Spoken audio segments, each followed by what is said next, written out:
Okay, and now I'm going to introduce Helen Hoffman. She's our first vice president, and she is the designated officer that works with the advocacy team. And she's going to kick off the next part of our program. Helen? Thank you, Dana. Am I on? You're on. You're good to go. Thank you. Thank you, Dana.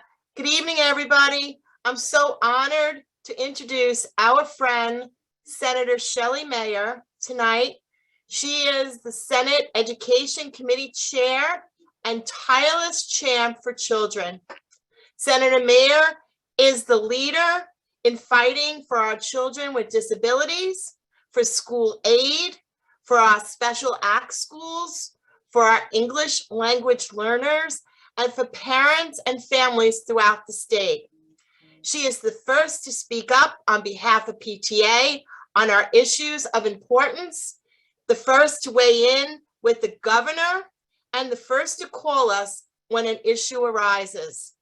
She is a mom and a grandmother and the biggest PTA supporter, and we can't thank her enough for her continued support and commitment.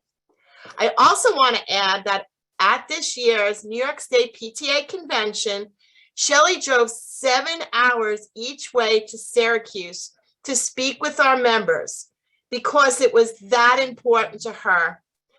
And she is joining us tonight. Senator, the floor is yours.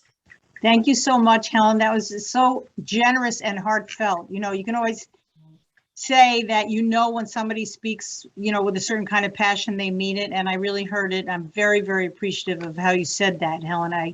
It's a tough moment in the school world. I'm going to speak a little bit about that.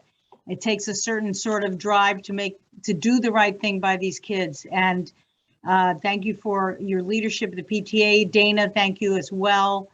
You know, as the commissioner said, you are on your A game. I tell people that the experience of the last few years of the PTA with Kyle up here in Albany, I'm still in Albany, I was supposed to be home, is just a bigger, louder voice for parents.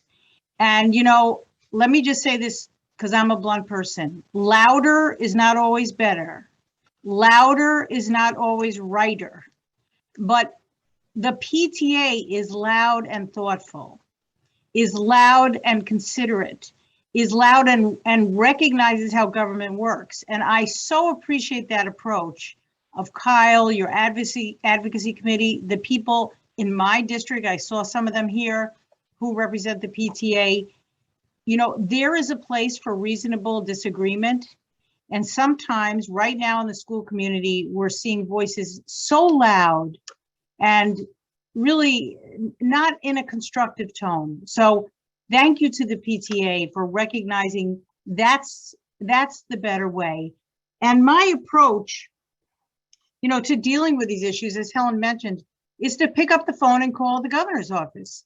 I have a wonderful relationship with the governor. I have a wonderful relationship with Dr. Rosa. I value them both. I'm much better to pick up the phone and say, parents are upset about masks. Parents are upset about special ed kids not getting all the services.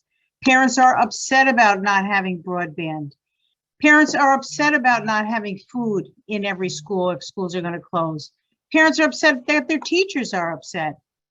All these things. My style is to use my power of my relationships, my good faith, and my word to do my best for students and parents. And so during this whole time of COVID, working with Kyle and the PTA and many others in a very collaborative way, it has been a rocky road. You've all been through this, as rocky as it could be. We do better when we try to work together, find common ground. If we disagree, that's fine. I've been outspoken that parents are growing frustrated with the mask requirement in schools. They want to see a path out that will change that. They really want to have some security that day is not far off. And I've been conveying that for the past 2 months in my way. I stand by my way. I know some people think it's not enough. My experience is, and I think the PTA's experience as well, to be a good faith partner in this government process during the roughest of times when we did not know everything our kids would experience. We did not know who would get sick. We did not know whether kids who were too young to get vaccinated were at risk. There's so much we did not know, that we are better off to try to be colleagues, try to make sure our voices are heard, and do it in a constructive way. So I just wanted to be very clear about that, because there's a need to make sure that people understand the way I and my colleagues stand up for parents' voices. So I also want to jump into a few things about the budget, because I'm right now was just on the phone with my staff working on my letter to the leader, Andrea Stewart-Cousins, about what I want in the education budget. First of all, thank you all, because this foundation aid that we got with your help, and now we're in year 2 of the phase-in and then year 3, and Governor Hochul's committed to it. It is a sea change that we are not arguing about money. You all know that. Every year it was just money, foundation aid, we can't do it, we don't have enough. We're finally not having that as our year 1 fight. And that is a credit to the work you have done.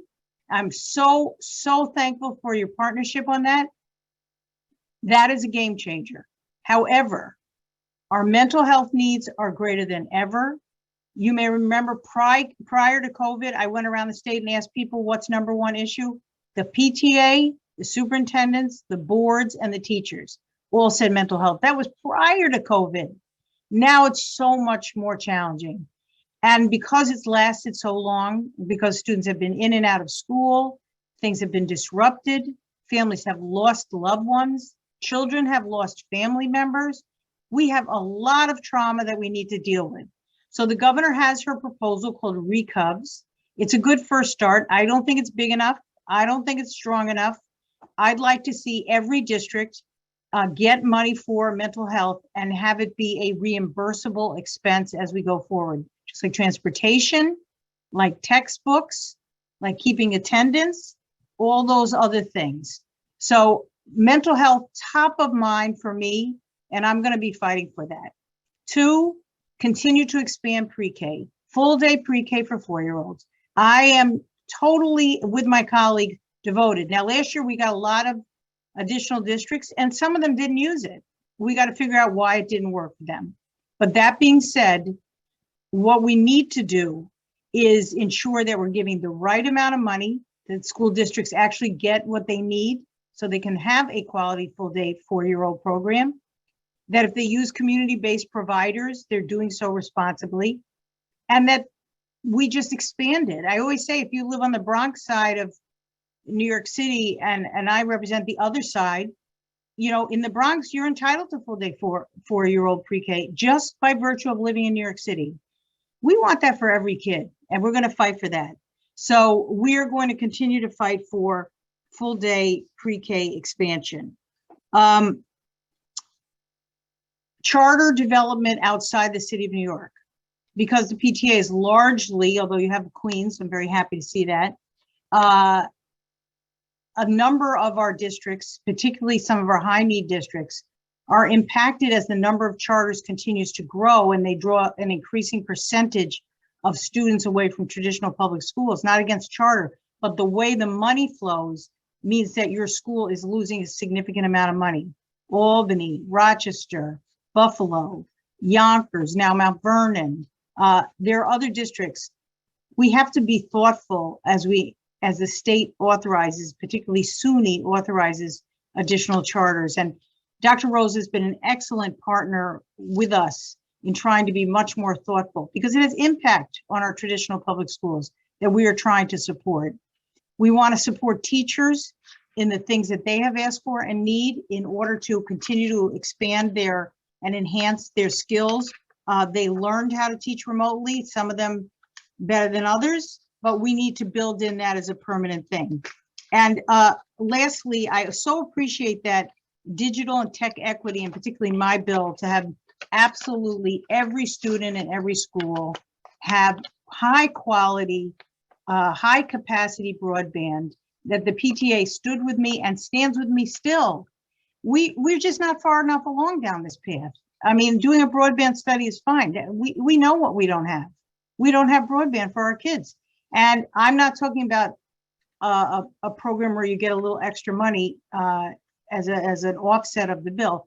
I think everyone should get it for free. This should be the obligation of the providers.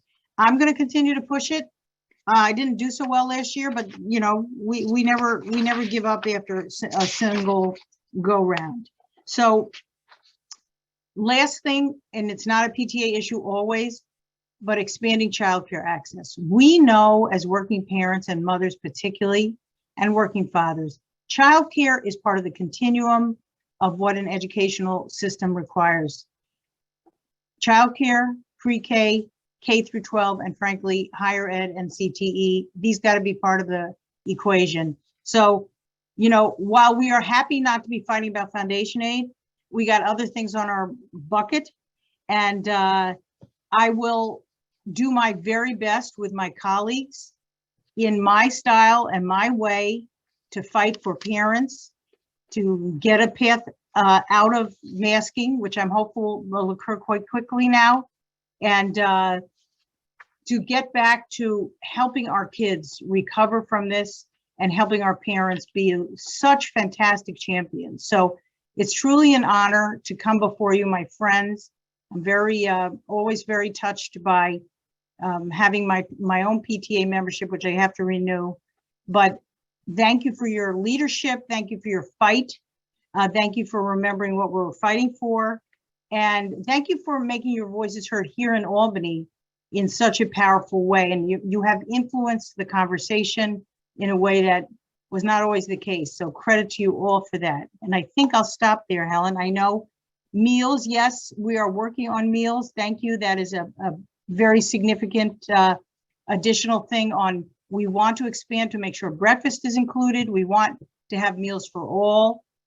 We know food is absolutely imperative as part of the school experience. That is in our thing. So I see people, some people are commenting on the mask. I think I gave my perception and the way I'm working on it. I spoke to the Lieutenant Governor yesterday. I spoke to the governor 3 days earlier. I'm going to keep my voice heard in the way I do.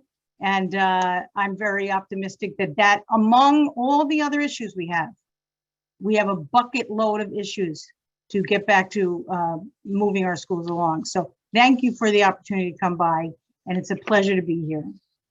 Thank you, Senator Mayer, for joining us tonight. I'm so excited that you brought up the digital and equity, tech equities, because in a little while, we're going to be talking about our ask for PTA this year on our PTA issues. And one of them is supporting the legislation that you have put together. So I really appreciate you bringing that up. And I also want to say that I really look forward to our continuous relationship while we advocate for kids, because you are a true advocate for kids, and you really have worked tirelessly to put kids first. And that is so important to us. So thank you so much for being here tonight. I really appreciate it. You're muted, unfortunately. I just want to add one thing. You know, Sure. I've been here in Albany a long time in various capacities, and the last 10 years an elected official, always on the Education Committee in the Assembly and the Senate. And there are a number of people here, and I always say, you know, you should have learned in the PTA, because the PTA is a fantastic place to learn how to work collectively and get things done with people who don't agree with you all the time, but you have a goal that's bigger than yourself. It's not only about you in the PTA. And so I always encourage people, start at the PTA, learn, that's the real hard politics, and you can make things happen, but it's bigger than me and not only my kid. It is a big collective experience that teaches you skills that I've tried to bring with me here. So thank you to the PTA for helping me along that path. Thank you. I appreciate you saying that, you know, and again, like I said, we are true partners. I enjoy, it's so sad that we can't come and visit you in person anymore, because I really used to enjoy coming into your office and listen and having you listen to us. I mean, it was such a great experience. There it is. So Shelley, Senator Mayer, I'm going to just pop right in real fast. Nobody's expecting me to pop in, but I am, because you mentioned that you have to renew your membership. So just a little commercial. Tomorrow is our New York State PTA membership jubilee, and it's Okay. Founders Day. So tomorrow is the perfect day. We're looking for as many new members as we can get tomorrow. All So right. put that on your agenda tomorrow, and we'll be excited if you are able to renew your membership. Thank you, tomorrow. Dana. You're doing your All right. job very well. I'm trying. Always great to see you. And now I'm Sure. popping back off. Okay. Thank you Thank so you. much, all. Bye. Thank you.